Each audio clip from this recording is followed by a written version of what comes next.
My name is Eleanor Harrington. I am 34 years old, a freelance archivist living in London. For most of my life, my family has treated me like I was invisible, just the quiet cousin with nothing to offer. But last week, at my grandfather's will reading, everything changed. My cousins got the houses, the money, the art. When it was my turn, the lawyer handed me a single object, a small, rusty iron key. The room erupted in laughter. They thought it was a joke. But then I saw the housekeeper's face turn pale, her eyes fixed on the key, and she whispered one word that sent chills down my spine: vault. Before we begin, I want to hear your thoughts. What do you think is hidden behind that vault door? Leave a comment and subscribe so you do not miss what comes next. The drawing room smelled faintly of lilac polish and old money. It was the kind of scent that clung to the air in houses like the Harrington estate, seeping into the carpets, the wood, and even the people. Sunlight slanted in through the tall windows, illuminating every fleck of dust, catching on the silver frames of ancestral portraits that stared down with cold, painted eyes. The family was gathered in their usual formation, the wealthiest and most favored front and center, the rest of us scattered along the edges like forgotten furniture. Laughter bubbled now and then, soft and controlled, the kind that never reached the eyes. My hands were clasped in my lap, fingers digging into each other as I watched the lawyer arrange his stack of papers on the mahogany table. Mr. Thomas Price, our family's long-serving solicitor, had a voice like sandpaper smoothed over velvet. Each word was deliberate, each pause designed to draw out the suspense. "To my beloved grandson Daniel Harrington," he began, "I leave the summer home in Cornwall, the yacht moored in Falmouth, and the sum of £2 million to maintain them." A murmur of approval rippled through the room. Daniel, golden-haired and always smelling faintly of saltwater and cologne, gave a modest nod, though his lips curled at the corners. He glanced at me just briefly before turning away. One by one, the names were called. Houses in the countryside, stocks in flourishing companies, priceless art, gifts as glittering as the champagne in their glasses. Marianne, my cousin with a laugh like broken glass, was granted a townhouse in Kensington. Her husband patted her knee, his hand heavy with rings. I felt smaller with each name, each cheer, each clink of glass. I was the cousin who had chosen a life outside of their opulent cage. A freelance archivist in London, scraping by on small contracts to catalog dusty libraries and forgotten collections. I had attended this will reading out of a sense of obligation, not expectation. But then my name slipped from the lawyer's lips, and the room seemed to shift. "To my granddaughter, Eleanor Harrington." He reached into a small velvet pouch on the table and drew out something dull, brown and small. My breath caught. It was a key. Not the polished brass of a front door, not the delicate silver of a jewelry box. This was iron, heavy in the hand, its teeth jagged, the surface corroded with rust. It looked as though it had been pulled from the depths of the earth. The lawyer placed it in my palm without explanation. The cool metal seemed to thrum faintly against my skin. Laughter erupted almost instantly. Not the soft, polite chuckles from before. This was sharper, louder. Marianne's laugh cut above the rest, dripping with mockery. "Perhaps it opens a cupboard of old socks," she said to her husband, who smirked. Daniel raised an eyebrow, feigning curiosity. "Or maybe it's for the servants' quarters," he added, and a few others snickered. I swallowed hard, forcing my face into a neutral mask. But my ears burned. And then I saw her, Mrs. Pritchard. She had been standing in the far corner of the room, as she always did at family gatherings, blending into the wallpaper. Her apron was neat, her hair pulled into a bun so tight it seemed to pull the lines of her face upward. She had been with the family for decades, longer than I had been alive. Her eyes were fixed on the key. I watched as the color drained from her cheeks, leaving her skin pale as parchment. Her hands tightened around the edge of the sideboard until her knuckles whitened. And then, with lips barely moving, she whispered a single word. "Vault." The sound was so soft I almost thought I imagined it. But the way my pulse jumped told me I had heard correctly. Before I could speak, before I could ask her what she meant, The lawyer's voice carried on, reading the next bequest as if nothing unusual had happened. Mrs. Pritchard turned, moving swiftly toward the side door, her shoes silent on the carpet. By the time I stood, she was gone. The rest of the reading blurred past me. I barely registered the final cheers of congratulations, the clinking of glasses as the favored heirs toasted to their windfalls. The key sat in my palm, heavier than it had any right to be. When the gathering broke apart, I lingered in the hallway. The estate felt different now, quieter, though the murmur of distant voices still floated from the dining room. I traced the ridges of the key with my thumb, feeling the tiny nicks and scars in the metal. Vault. The word echoed in my mind, heavy and deliberate. There was no vault in the Harrington estate. At least none I had ever heard of. I had spent summers here as a child, wandering through its countless rooms and corridors, peering into locked cupboards, poking my nose where it was not wanted. Never once had I stumbled upon a vault. But Mrs. Pritchard's reaction had been unmistakable. It was not the surprise of seeing an old trinket.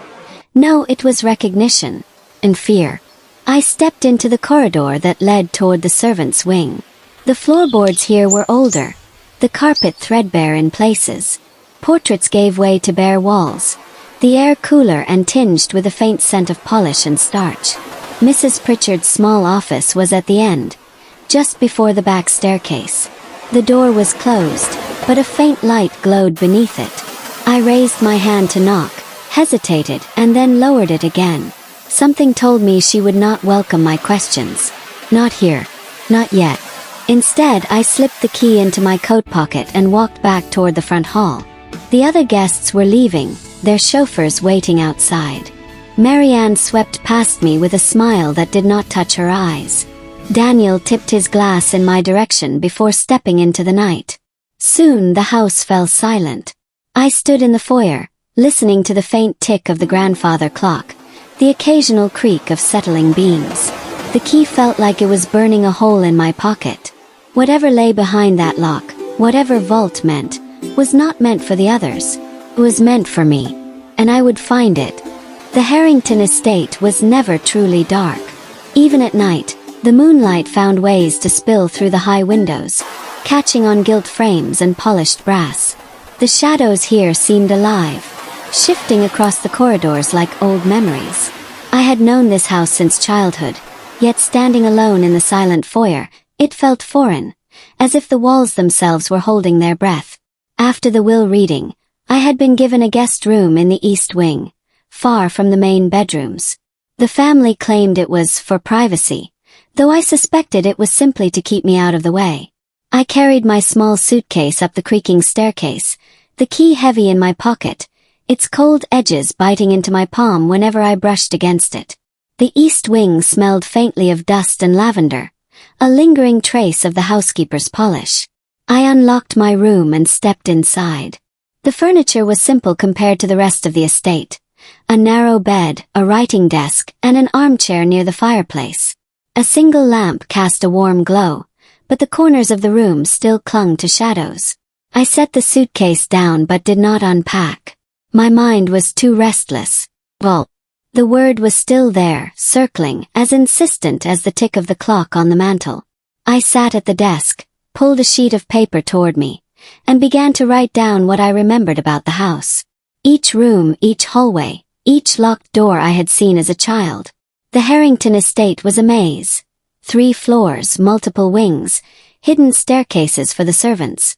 There were wine cellars beneath the kitchen, a library in the west wing, and endless storerooms for antiques the family no longer displayed. But no vault, unless I thought it was not in plain sight. The clock struck 11.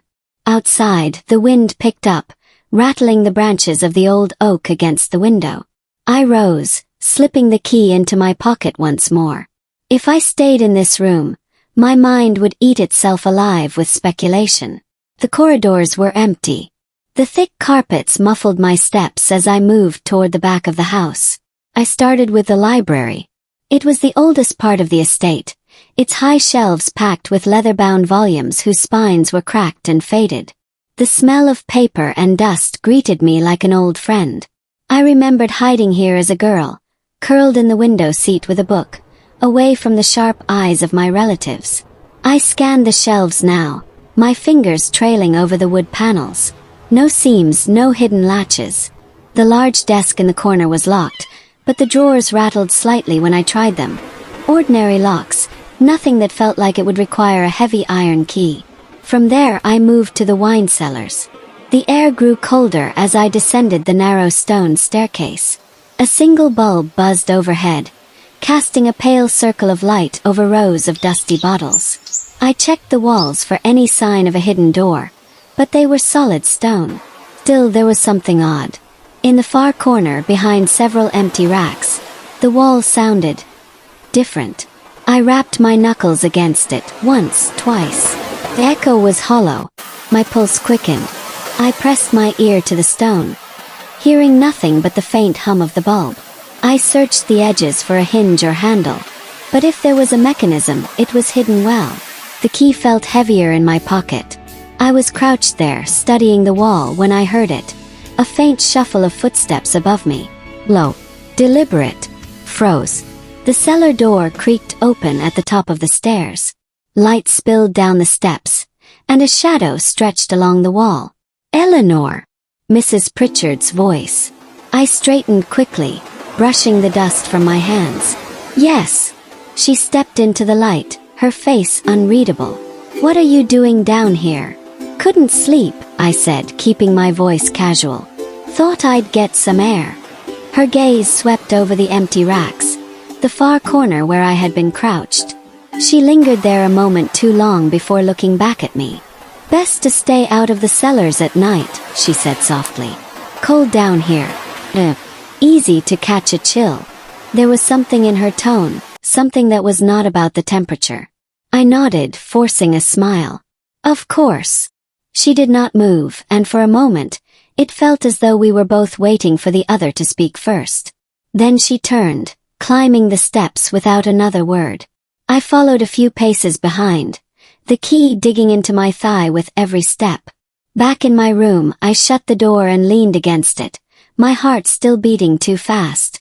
Mrs. Pritchard knew something. Her reaction at the will reading had been too sharp to ignore, and now her sudden appearance in the cellar felt deliberate, as if she had been following me. I pulled the key from my pocket, holding it up to the lamplight. The rust was thick along the shaft, but the teeth were still sharp. What did it open? My thoughts were interrupted by a faint sound, 3 soft knocks. I turned toward the door. Yes, I called. Silence. I crossed the room and opened it. The hallway was empty, the lamps dim. But at my feet lay a folded slip of paper. I picked it up, unfolded it, and read the single line written in neat, slanted handwriting. The walls remember. The note felt heavier than paper had any right to feel.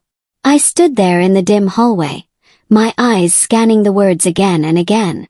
The walls remember. The handwriting was careful, deliberate. Someone had taken their time with this, as though they knew I would read it more than once. I glanced up and down the corridor. Nothing but shadows and the muffled creak of the old house settling into the night. Whoever left it had been quick, silent. The air still held the faintest trace of lavender, the scent Mrs. Pritchard's aprons always carried. Closing the door, I sat at the desk and smoothed the note flat. If this was meant to frighten me, it had failed. It did the opposite, it pulled me deeper. My grandfather had always said, "Old houses keep their secrets in the cracks." I thought it had been one of his eccentric sayings, but now it felt like a warning. I rose and crossed to the wardrobe, pulling out my satchel. From the bottom pocket, I drew out the leather-bound notebook I carried for work. Most people assumed an archivist dealt only with dusty manuscripts and museum catalogs. They never saw the part of my work that involved piecing together stories from the smallest fragments. A family crest etched into a window pane, a hidden compartment in a desk, a note scrawled in the margin of a book. The Harrington estate was a history book made of brick and wood. If the walls remembered, I would find out what they had to say. The next morning, the house was a flurry of activity.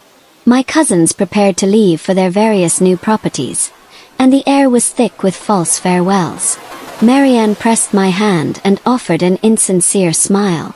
"Such a shame about your little gift," she said, her eyes flicking to the bulge of the key in my coat pocket. "Perhaps it will unlock some sentimental value." I ignored her. As soon as the cars rolled down the long drive and disappeared beyond the gates, the estate felt like it exhaled. The laughter and clinking glasses faded, replaced by the quiet ticking of clocks. Only the staff remained now, moving about with practiced efficiency. I found Mrs. Pritchard in the breakfast room, supervising the clearing of plates. When she saw me, her expression didn't change, but there was a flicker, something behind her eyes. "A word?" I asked. She nodded toward the corridor, and I followed her to a narrow alcove near the servants' stairs. The light was dim here, the wallpaper faded from years of damp. "You've been wandering at night," she said without preamble. "And you've been watching me," I countered. Her lips tightened. "There are places in this house you do not want to go, Miss Eleanor." I pulled the note from my pocket and held it out. "Then perhaps you can explain this." Her gaze flicked to the paper, but she didn't take it. "The walls here, they remember more than they should. Best you forget about them." "Forget?" I let out a sharp laugh.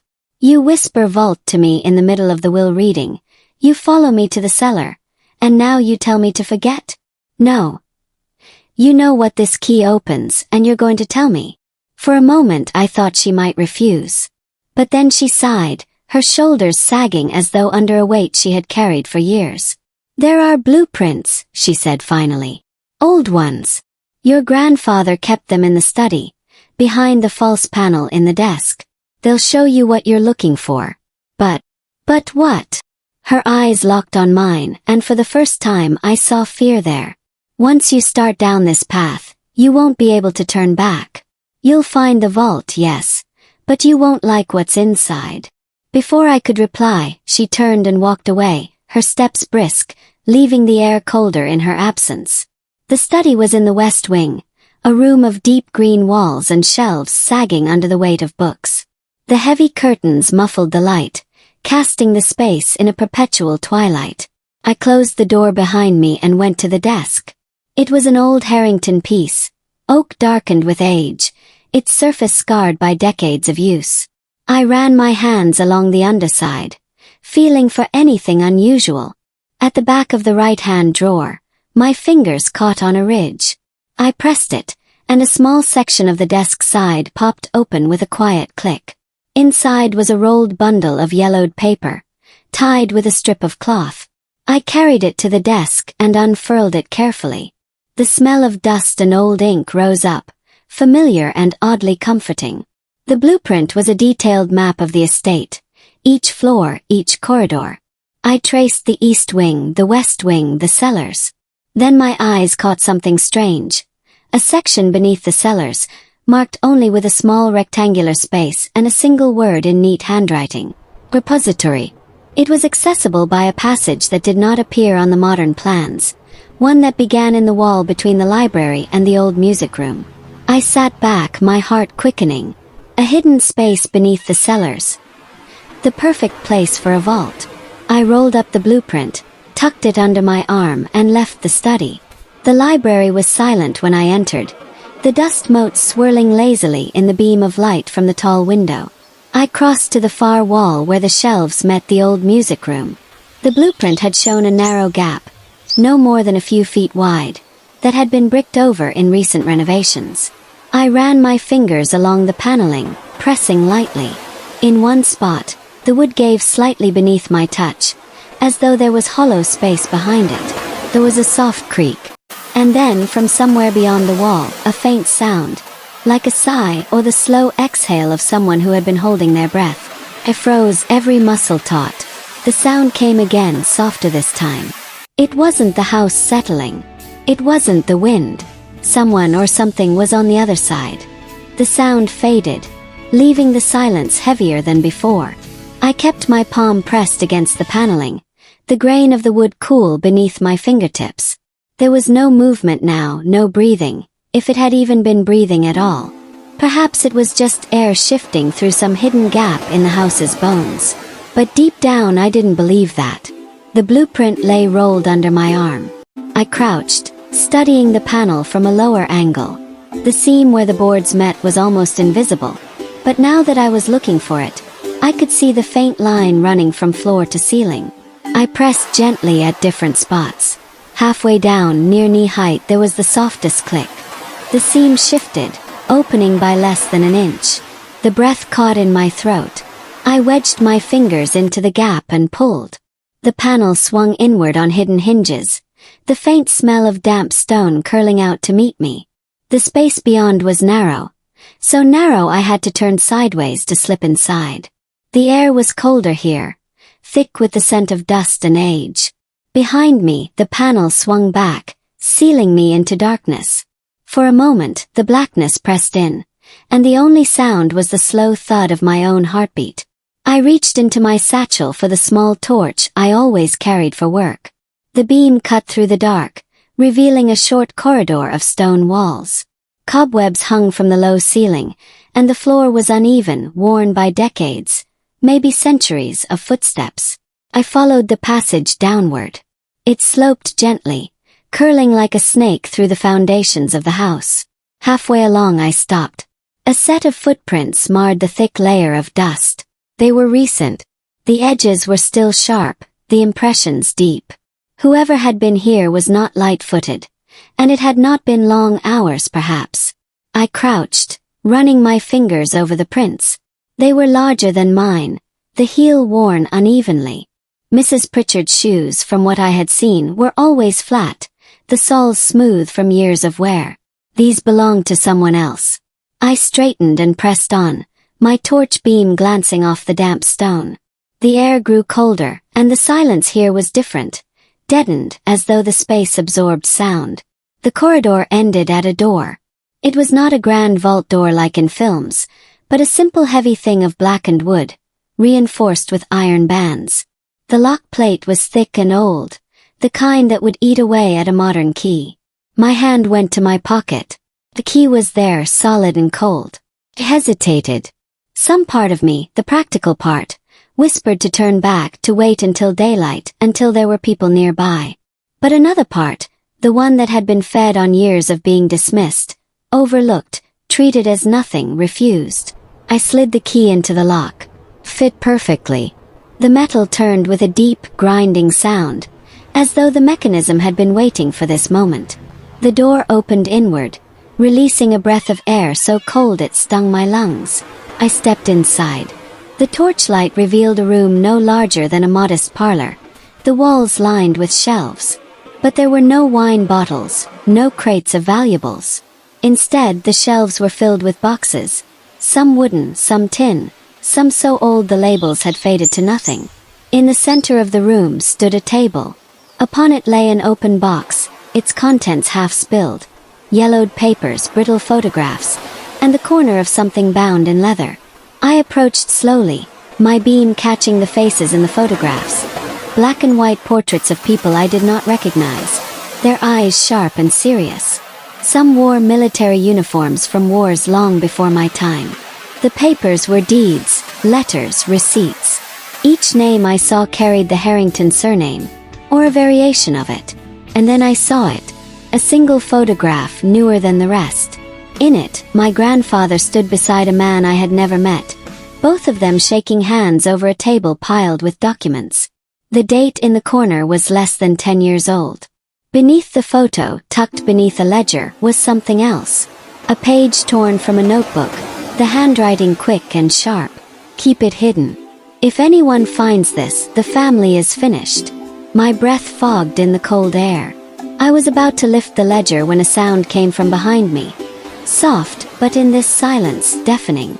The door was closing. I spun, the torch beam catching on movement. A figure in the doorway, their face hidden in shadow. Before I could speak, the door slammed shut, and the lock clicked. The echo of the lock's click seemed to reverberate through my bones. The beam from my torch trembled against the walls as I turned toward the door, half expecting the figure to still be there. But there was nothing. Just the cold black wood sealed tight, the keyhole glinting faintly in the light. I lunged forward, rattling the handle. Solid. The kind of solid that mocked you, that told you this door would not yield to pounding fists or desperate kicks. The walls here were thick stone, built to last centuries. No one would hear me unless they were already listening. I pressed my ear against the wood. Silence. Whoever had locked me in was already gone. The cold began to creep into my fingers, my toes. I turned back to the table. Panic would get me nowhere. If I was stuck here, I might as well learn as much as I could. The boxes were stacked in careful order, though dust lay unevenly across them, as if some had been handled recently. I brushed my fingers over the labels. Some were in ink so faded I could barely make them out. Others were more recent, in crisp black marker. Harrow 1984. Bristol 1971. Whitby 1992. The names meant nothing to me at first. Towns perhaps. Dates of what? I opened one of the older boxes. Inside were letters, folded and brittle, tied with thin cord. The handwriting was small and precise, each word slanted as if written in haste. I lifted the top letter and scanned it. The words were strange, half-coded, full of phrases that seemed ordinary on the surface but carried a weight I couldn't yet decipher. Shipment confirmed. The goods will be moved under the agreed arrangement. Ensure no one in the house is aware. Shipments. No one in the house aware. My stomach tightened. In another box, I found newspaper clippings, each carefully cut and stored. Missing persons. Unexplained fires. Bankruptcies. Each article was small, the kind that would be buried deep in the pages, forgotten by most. But the dates. They lined up with the years written on the boxes. This was no family archive. This was a record of something hidden, something calculated. My torch's light fell across the open ledger I'd seen earlier. The pages were filled with names, dates, and amounts. Large sums of money moving between accounts, sometimes with nothing more than a set of initials beside them. And then I saw my own name. Eleanor Harrington. A date from when I was 15. A figure beside it. £20,000, and a note in the margin. Retained for discretion. My mouth went dry. At 15, I had been living with my mother in a small flat, scraping by. No one had ever mentioned money. No one had ever said I was owed anything. This was money they had kept from me. Deliberately. The chill in the air deepened. But this time it wasn't from the cold stone. It was anger, sharp and electric. A faint scraping sound came from behind one of the shelving units. I swung the torch toward it, the beam catching on the far wall. The shelving there sat slightly away from the stone, just enough to cast a shadow along its base. The sound came again, like something small moving or someone shifting their weight. I approached cautiously, each step echoing. When I reached the edge of the unit, I set the torch on the table, freeing both hands. The shelf was heavy, but when I pressed against it, it moved. Slowly, with the grind of wood against stone. A narrow gap appeared, revealing another space beyond. I slid the torch into my palm and shone it through the opening. The beam caught on something metallic. Another door, smaller than the one I'd entered through, its surface bare of locks or handles. Scratched into the metal, faint and almost hidden by rust, was a single word. Truth. The air here was colder still, and as I crouched to peer closer, I felt it. An almost imperceptible draft, coming from the edges of the smaller door. It wasn't sealed completely. Whatever lay beyond was connected, however faintly, to the rest of the house. If I could open it, maybe I could get out. I ran my fingers along the edges, searching for a catch or latch. Nothing. Just cold metal and the grit of rust. Then, from somewhere beyond the stone walls, came the faintest sound, footsteps. Low. Deliberate. They paused near where the main vault door would be on the other side. My throat tightened. Whoever it was didn't speak, didn't knock. They just stood there. And then, with a slow scrape of metal, something slid into the keyhole. The scrape of metal in the keyhole made my skin prickle. I stepped back from the small door marked Truth and turned toward the main vault entrance, my torch beam trembling slightly across the black wood. The sound came again. Slow, deliberate, as if whoever was on the other side was in no hurry to let me out. The lock turned. Once. The door opened a fraction, just enough for a sliver of pale light to pierce the cold gloom. A shadow moved in that gap. "Step away from the table," a voice said. Low, firm male. I froze, my hand still on the ledger. "Who are you?" "Step away." His tone carried no anger, just an unyielding authority. I took 2 slow steps back, my boots crunching faintly on the grit of the stone floor. The door swung wider, and a man stepped inside. He was in his late 40s, maybe early 50s, wearing a dark coat buttoned to the neck. His face was lean, with sharp cheekbones and eyes that flicked around the room before settling on me. He closed the door behind him, locking it again with a key identical to mine. My fingers twitched toward my pocket. "I thought Mrs. Pritchard was the only one who knew about this place," I said.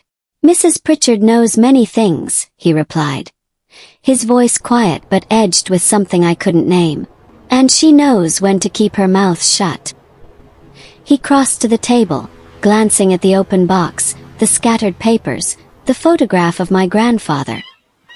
His gaze lingered there for a beat too long before he looked at me again. "You shouldn't be here," he said. "Then why open the door?" He didn't answer right away. Instead, he walked toward the smaller door hidden behind the shelving. He ran his fingers over the rusted surface, just as I had, then crouched to inspect the faint draft seeping from its edges. "This," he said almost to himself, "wasn't meant to be found." "What's behind it?" I asked. He straightened, his expression unreadable. "Truth, the kind that destroys people." My pulse quickened. "Then open it." He gave a short, humorless laugh. "You think you want to know. But the minute you see what's in there, you can't unsee it. Changes the way you look at everyone in your family, including yourself." I stepped closer. "Someone locked me in here. Was that you?" His gaze didn't waver. "No, if it had been me, you wouldn't still be breathing." The cold certainty in his voice made my stomach tighten.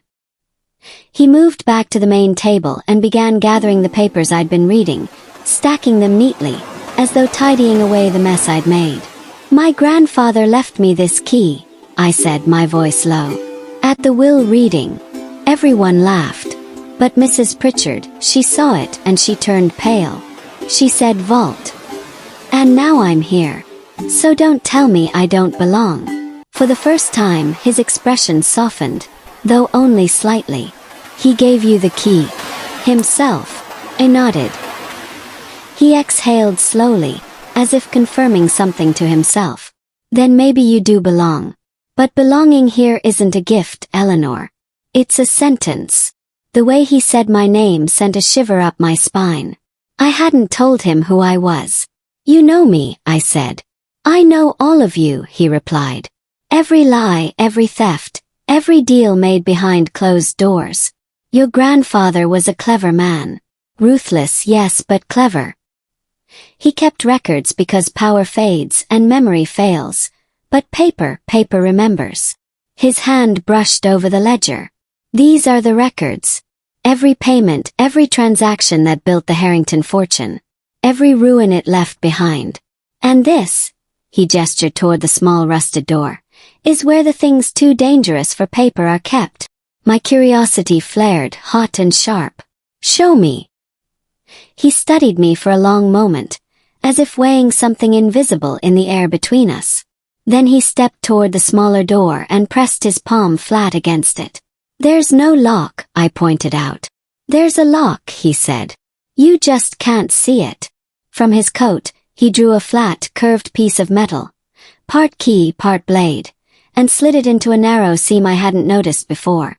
There was a faint click, followed by the low groan of ancient hinges. The draft grew colder, sharper, carrying with it a faint metallic scent, like blood on iron. The man pulled the door open a few inches and looked at me. Last chance to turn back. I stepped forward. "Open it." He did. The light from my torch spilled into the narrow space beyond, revealing shelves lined with jars, boxes, and bundles wrapped in oilcloth. The air was colder still, as if whatever was stored here leached the warmth from the room. I reached for the nearest bundle and unwrapped the cloth. Inside was a small leather-bound book, its pages dense with writing in my grandfather's hand. The first line made my breath catch. The first is buried beneath the oak. The second walks among us still. The words on the page blurred for a moment as my mind scrambled to catch their meaning. The first is buried beneath the oak. The second walks among us still. I turned the small book toward the man, but he didn't look at it. His gaze stayed fixed on the shelves around us, scanning as though checking that nothing had been disturbed. "What does it mean?" I asked.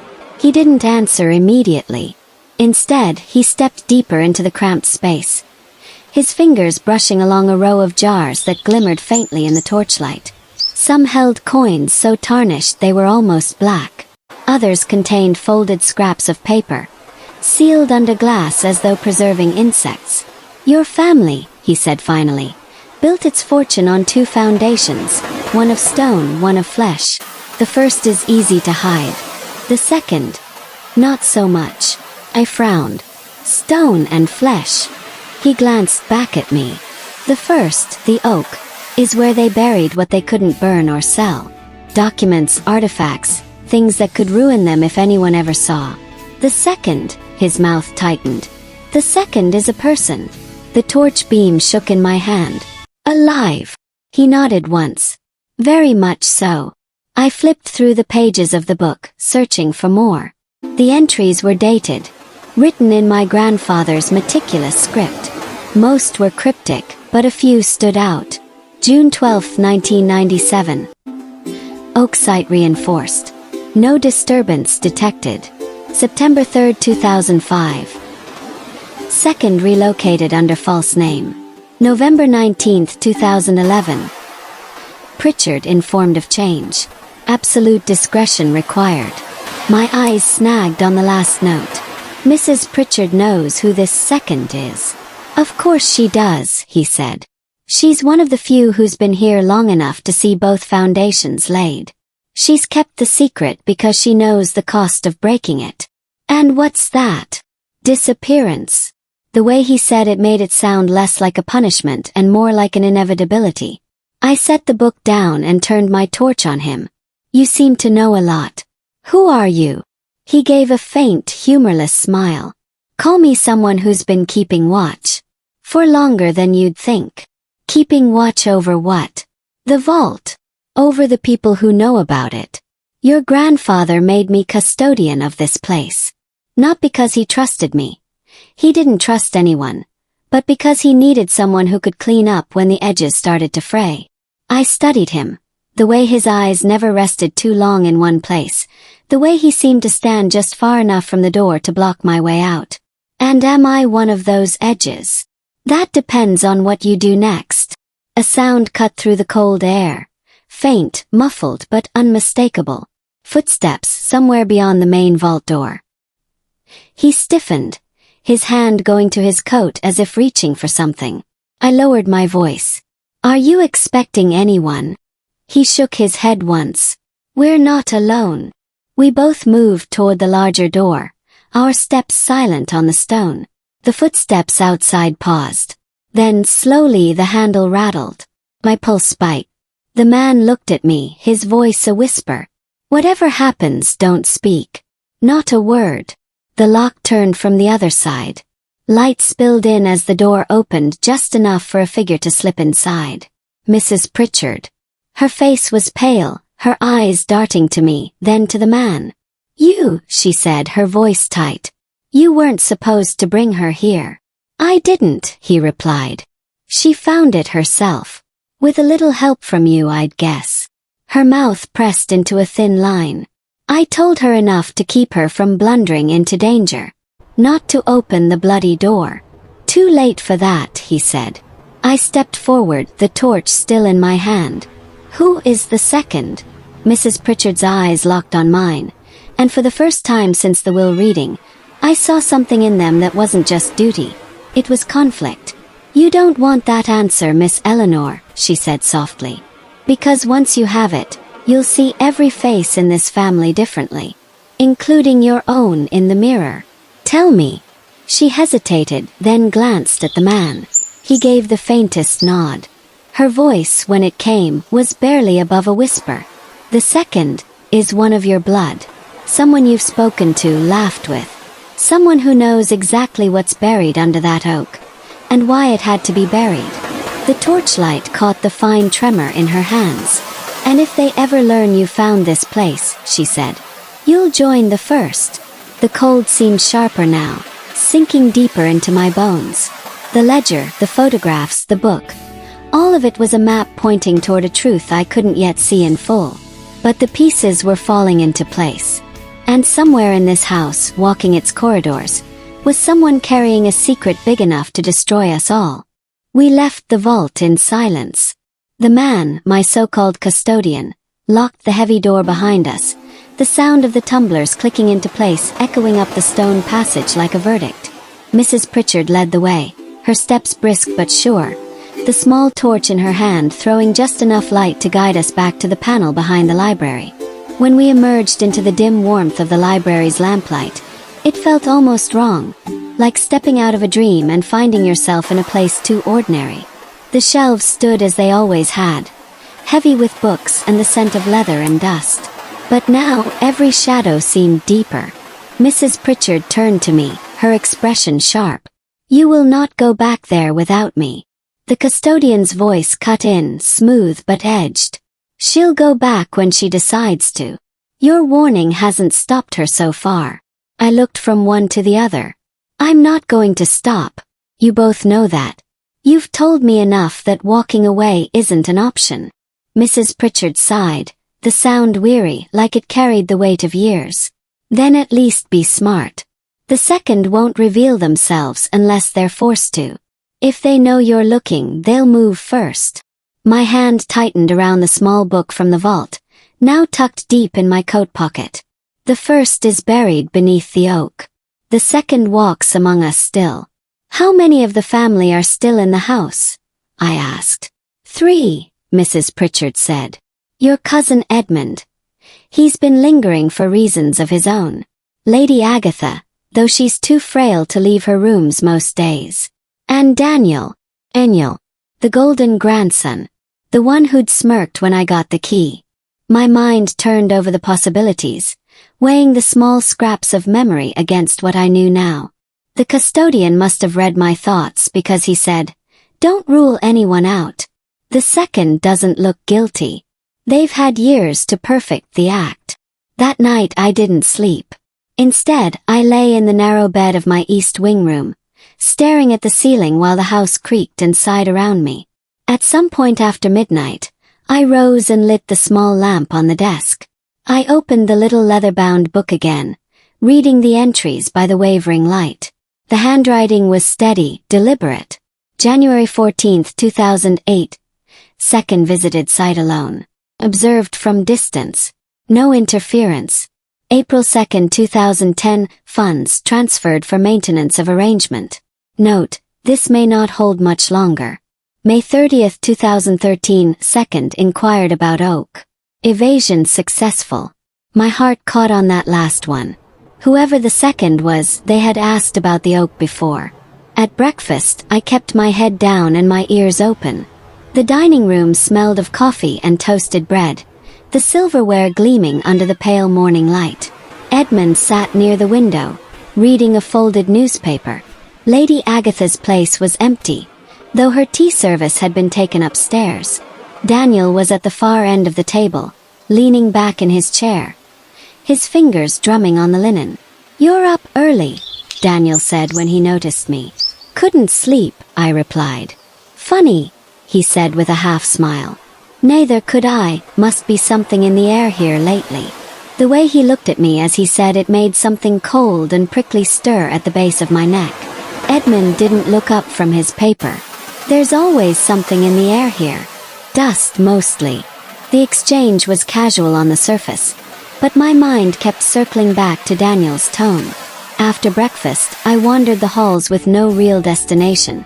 Or at least that's what I made it look like. In truth, I was watching. Every shadowed corner, every passing figure. In the gallery, I found Edmund studying a portrait. He barely glanced at me when I stopped beside him. "Family resemblance," he said dryly, nodding toward the painting. "Same sharp jaw, same eyes that pretend not to notice things." I wasn't sure if it was meant as a joke or a warning. In the west corridor, I passed one of the housemaids carrying linens. She offered a polite nod but didn't meet my eyes. The staff had a way of slipping past without leaving a trace. Near midday, I found myself outside the closed door of Lady Agatha's rooms. The air here smelled faintly of old roses and mothballs. I hesitated before knocking, wondering what I'd even say if she answered. Before I could decide, the door opened a crack. A pair of pale eyes peered out. "Eleanor," came the soft, wavering voice. "Come in, dear." Her rooms were dim, the curtains drawn against the day. She sat in a high-backed chair, a shawl around her narrow shoulders. On the small table beside her rested a chess set, the pieces mid-game. "You've been busy," she said, though her tone was mild. "Have I?" She gave a faint smile. The house notices when someone starts walking its forgotten paths. And so do the people who would rather those paths stay forgotten. My pulse picked up. "And which are you?" "Neither," she said. "I've outlived the need for secrets. But I will give you one piece of advice if you care for it." I nodded. "The second has been waiting for the oak to be uncovered. When it is, they'll come for it. And for anyone standing in their way." Her gaze was steady despite the tremor in her hands. "Don't be there when it happens." As I left her rooms, the warning echoed in my head. And when I reached the end of the corridor, I realized something that made my skin crawl. Someone had been standing at the far end, just out of sight of the door. The faintest flicker of movement vanished around the corner as soon as I looked. Whoever it was had been listening. I didn't go back to my room right away. Instead, I stayed where I was in the corridor, staring at the spot where the shadow had disappeared. My heartbeat slowed until it matched the quiet rhythm of the house. I listened, really listened. The Harrington estate had its own language. The faint hum of heating pipes, the irregular creak of its oldest beams, the muffled thud of footsteps on carpet. Somewhere ahead, beyond the corner, those footsteps moved again. Like careful. I started walking, slow enough not to draw attention, fast enough to keep them from slipping too far away. The corridor bent left, then forked into two narrower halls. The left led toward the disused servant rooms. The right toward the old game room my grandfather had closed up years ago. Faint scuff came from the right. Followed. The game room smelled of stale air and chalk dust. Long curtains hung limp over tall windows, their edges frayed. A billiards table stood in the center beneath a dust-streaked light fixture. Its green felt dulled by years without use. First it seemed empty. Then my eyes caught the faintest ripple in one of the curtains, the one nearest the corner. I stepped closer, keeping my tone calm. "You can come out." Silence. I took another step. "If you wanted to eavesdrop, you should at least be good at it." The curtain shifted again. A moment later, Daniel stepped out. His shirt sleeves were rolled to the elbows. His hair slightly mussed, but his smile was smooth. "Well, aren't you jumpy?" Kept my distance. "You were outside Lady Agatha's door." He arched a brow. "Was I? I saw you." He let out a soft laugh. "And if I was? Is it a crime to check in on my dear great-aunt?" "You weren't checking on her," I said. "You were listening to us." He crossed to the billiards table, leaning against it with casual grace. "Funny thing about this house, Eleanor, it makes people paranoid. Every creak sounds like a threat, every shadow looks guilty. You start seeing enemies everywhere. Are you my enemy?" His smile widened, but there was nothing warm in it. "Depends on what game you're playing." My hand rested in my coat pocket, fingers curling around the small book from the vault. "I'm not playing." "Sure you are," he said, his gaze flicking briefly to the outline of the book. "You just don't know the rules yet." Before I could respond, a sound cut through the air. A slow, deliberate knock. Not on the door of the game room, but somewhere deeper in the house. 3 knocks, evenly spaced. Daniel straightened. his expression sharpening. "Seems someone's calling." He walked past me toward the door. As he passed, he said in a low voice, "Careful where you stand when the pieces start to move." Then he was gone, followed at a distance. The knocks came again, drawing us both toward the west wing. We reached the long corridor outside the study, and I saw Mrs. Pritchard standing by the door, her face set in something between worry and disapproval. "Inside," she said to me, not looking at Daniel. I stepped in. The custodian was there, standing behind my grandfather's desk. The blueprint of the estate lay unrolled across the surface, a section marked in red ink that hadn't been there before. He looked at me, ignoring Daniel entirely. "The oak." My pulse jumped. "You found it." "Not exactly," he said. "But someone's been there recently. The ground's been disturbed. Whoever it was knew exactly where to dig, and exactly what to take." Mrs. Pritchard closed the door behind us. "The second," she said quietly. The custodian nodded once. "And they're not hiding anymore." I moved closer to the blueprint. The oak was in the farthest corner of the estate grounds, near the crumbling remains of the old garden wall.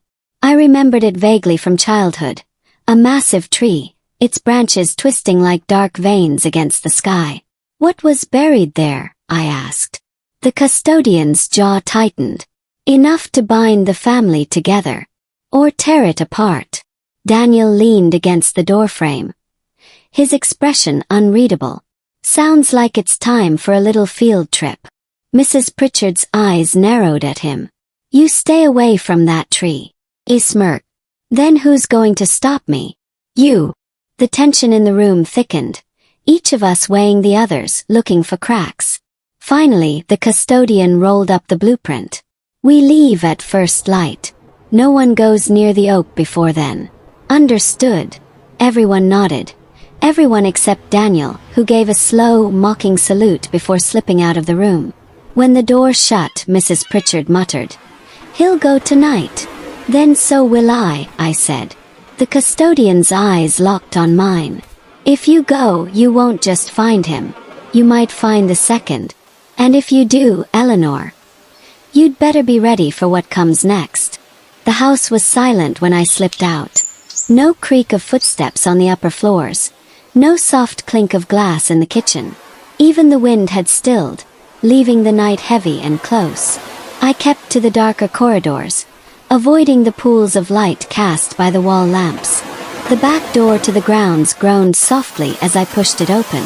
Cold air rushed in, sharp and damp, carrying the scent of wet earth. The garden stretched out in shades of black and silver, the moon hiding behind a bank of clouds. I followed the narrow gravel path past the fountain, its basin dry and cracked, past the line of hedges that marked the edge of the formal gardens. Beyond lay the wilder part of the grounds, the place no one cared to tend anymore. The oak stood ahead, its branches sprawling like black veins against the sky. Even in shadow it was immense. I remembered it from childhood, though back then it had seemed more alive. Now its bark was rough and scarred, its lower branches heavy with age. The ground beneath it was uneven, a patchwork of roots and dark soil.